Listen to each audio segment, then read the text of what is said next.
it's an oil town, Yeah. and they recognize that it's terribly polluting because they stink of tar every day. There's smoke and flare stacks and huge sulfur piles and massive destruction and gigantic tailings ponds full of toxic effluent that are miles wide. You know, it's just a scale that even for Americans in the West is hard to conceive of. It's absolutely colossal. So these guys have seen it all. They are acclimatized to it, and they've made their peace with it. You know, the money's worth it. The status is worth it. The pride they feel in the work they're doing is worth it. And Wayne McGraw is sort of almost a poster child for this lifestyle. You know, he's been through a couple of marriages. You know, there's various kids around somewhere. He is a really good mechanic, and so he tears down snowmobiles, and he's got his vintage car, his 77 Cutlass, and he's got his new truck, and he's got his jet boat, and he's got a whole fleet of machines. And he is in the very southwest corner of town in the Abysand neighborhood, which was the first big neighborhood to get hit by the fire. And so, you know, it's the morning, fire's coming in. He had the day off that day. Most people are up at site, and that's what these mines are called. And they're all about 25 or 30 miles north of town. So all the men are out of town. Kids are at school. The wives, if there are wives, are doing whatever they're doing. They're shopping or whatever. You know, they're big box stores. It's a very well-developed place despite its extreme removal from everything else. Like the nearest other city is a 5-hour drive away to Edmonton. And then you're basically driving through muskeg bogs and scrub forest and boreal jungle, basically, up to this metropolis. And that's, you know, really an island outpost, almost like a place in Siberia. It's almost like, you know, Irkutsk or something like that, except it's in Canada. So he's there observing this, and by then it's, you know, early afternoon, and it's clear, okay, the fire's coming in, and that whole neighborhood evacuates. And because there isn't an official order until, I think, 2:05, but even then, it's a complex city, so it's not like everybody gets the warning, the announcement at the same time. It's all piecemeal. You know, it might go out over the radio, but who's listening to the radio? It might, and so a lot of people found out either by word of mouth, their neighbor called them, their daughter calls them, or they see the house at the end of the block is on fire. And then they look up because we're all engaged in our day. We've been told it's okay, just do your day. So you're inside, maybe you're in the basement doing the laundry, maybe you're in Walmart. You know, you're not looking up. And then people look up. It's really like, you know, that movie, you know, the Netflix film. And they look up, and there is this wall of smoke and fire coming in out of the southwest. And so, you know, as anecdotal tales of, you know, peripheral houses catching on fire start to spread, the neighborhood of Abysand, several thousand people on this hilltop with only one exit road, like a lot of new developments around North America, people start leaving. And what they run into is a giant traffic jam because there's only one highway in and out of this town. So it's a giant drive-through lineup of thousands of cars now. And this fire is coming in. It's not stopping, and there's nowhere to go. And Wayne McGraw says, I'm not going out like that. Everybody else leaves. And he says, you know, I'm not going to see my house burn. I'm not going to lose all my snowmobiles. I got $100,000 worth of tools in my garage. You know, he is a dedicated mechanic. And I'm going to save my house. And so he's now in an empty neighborhood, which is, you know, a historic first. This has never happened. And he's there by himself, and he's spraying down his fence, spraying down the trees. And then what a lot of people don't realize is they're focused on the flames. And so there's a wall of flames. It might be on a ridge top outside of Bozeman. It might be, you know, in a forest outside of Fort McMurray. And you're focused on this very charismatic orange wall. And what you're not thinking about is where the wind is blowing. And you're not thinking about what's being carried on the wind. And right now, the wind has swung southwest. It's now blowing right into Fort McMurray. And all the tree tops are crowning. So you have this massive crown fire, many miles wide. And embers, 50,000 embers per acre, are now raining down over Fort McMurray.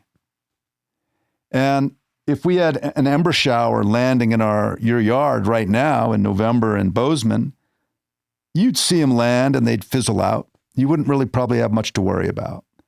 But the record temperature has been exceeded by 9 degrees Fahrenheit on this day. The relative humidity is 12%. It's been dry for 2 years. And so when those embers land, they don't just smolder, they don't just fizzle, they burst into flame. And so he's describing this to me. And he said, yeah, I just saw these flames. It's like these Bunsen burners just jetting up out of the ground.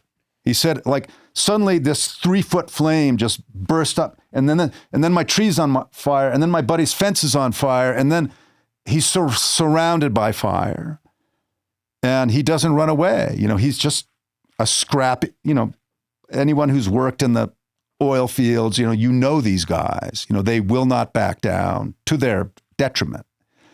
And he's had a few vodkas, a few screwdrivers, it's his day off and this is how he relaxes. It's a lovely summer day, right? Before the fire came in. And he's wearing a Nomex jumpsuit because that's just his, coveralls for changing oil in his truck. But these are fireproof clothes or relatively fireproof. And so he's dressed in this way and he starts hosing things down and the fire's coming closer. This house burns, that house burns. And the fire's now sweeping past him and he's hosing and hosing and hosing, totally adrenalated, fighting for his life, brave as hell and crazy. But he's succeeding somehow. The houses all around him are burning and his house is still intact. And so as the fire sweeps past, he's thinking, oh my God, I did it. I beat it. And as he said to me, I fucking beat it. And then there's this pause. And he's up on the roof of his shed, hosing stuff down. And he said, I could feel the wind. And he said, then I felt the wind change. And all I could think of was that scene in Jurassic Park where they're hiding in the kitchen and the velociraptor's banging on the door. And then there's a pause. And they see the eye of the velociraptor and then it disappears. And you realize it's gone around to the back. It figured another way in. And so this fire, we think of fire is obviously not smart. It's reactive. It's going with the wind. It's going with the fuels. It's on this kind of rapacious tear through this neighborhood. He said it's like 6 houses down and it comes back. And he's describing, he's not a scientist. He's a guy just trying to save his house and his life. And he said, the fire comes back. Like, I've told you how huge this fire is. It's going, from the southwest to the northeast through the city. This little eddy of it comes back like it missed a couple. And I'm going to get everything. It's like a giant turning on its heel. Exactly. And he describes this moment, and he'd made a map for me where he showed the houses. This is what's burned. This is my house. This is what's going on. Well, and then he does this, he does this abrupt U-turn and the fire comes back for him. And then he says, then, when my shingle, then firefighters came in and they had given up trying to put out the fire. It was impossible because 500 houses were on fire. But these firefighters, to their extraordinary credit, came into this evacuated neighborhood. They saw all the cars lined up. Everyone's leaving to see if there was anybody left. Honestly, it like really chokes me up to think about that. The citizenship of that, the bravery of that, the community solidarity of that. And they went in there, these three guys, and they see this nut bar up on the roof with a garden hose. And they say, get the fuck out of here. And he's like, fuck you. I'm saving my fucking house. So they have this belligerent person. And they said, dude, if you don't leave, we are going to come and get you and take you out of here. And then, he's seeing that it's a lost cause now because his house is now burning. And then he says, give me 2 minutes, and they said, you better fucking be getting medication.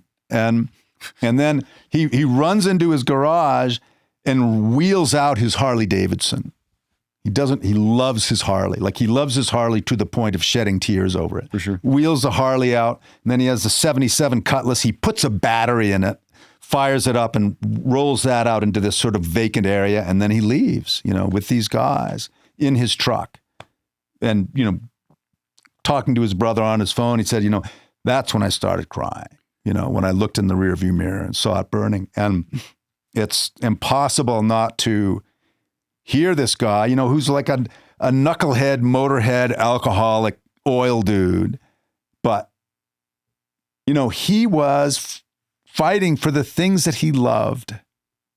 He had busted his ass to make this, little heaven and haven for himself. And it was now being destroyed. And it's just heartbreaking, It's really sad. Well, there's something about it that inspires it's like an everyman's Alamo. Yeah. Totally. It's exactly. This idea that this is somebody who's just there for what he believes in, and he knows that it's likely not going to pan out for him. It's something that you see a lot with disasters of all stripes. That being these things that objectively are trivial and futile, if not for what they say about the human spirit. You see that again and again in your book, and one of the things that's so like masterful about it is the empathy in which the subjects are treated. Wayne clearly is not a person that you would hang out with like in your personal life. That said, we were at the bar talking about this the other day. He's the guy you want around when a particular set of things go down. No kidding. He's who you'd want to be your neighbor in this context. Absolutely. And, when there's that funny noise coming out of the engine, or when something needs to be welded, this guy can do anything.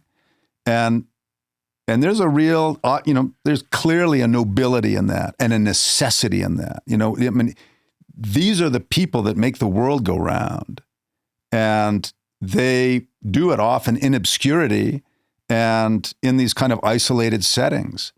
And again, the privilege of getting to spend time with a guy like that and have him share this story of, insane courage, but courage.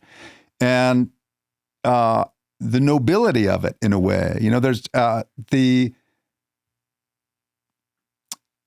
these were beautiful machines, well made, carefully looked after. They deserve protection too, in a funny way. And he was a guy, we all know these people who have, more of an affinity maybe for machines or computers than with people, but it means a lot to them. And so to see, this guy was sort of, in a sense, following his heart. This is what he loved. This is what he'd worked for. He wasn't going to see it all go up in smoke. And he was prepared to fight for it to a degree that is, you could say it's insane, or you could say it's totally heroic. Yeah. And wouldn't it be great if there were more people like that? And so you want him to succeed. You want him to be victorious. And so to see him defeated in this way, is really, really kind of vicariously painful. And, it's not the last we see of Wayne because this guy does not quit. And so he keeps emerging through the book with, more wild episodes and a very surprising ending. But, he wasn't the only one. And again, there's no precedent for this. You don't know how you're going to respond. And so we get to meet all these people who are faced with something that there's just no prep for. There's no manual for this. There's no scenario that you would sit around and imagine like this. It was truly apocalyptic energy that was loosed upon them with really very little warning. And so they had to decide, often in minutes, what's the right thing to do. For the full episode we got this clip from, click that top video there. For more clips, click that playlist right there. You got time for one more, man. Tell them there was traffic or something. Ooh, tell them there was a bear. I was going to be like, how big was the bear? It's a good excuse.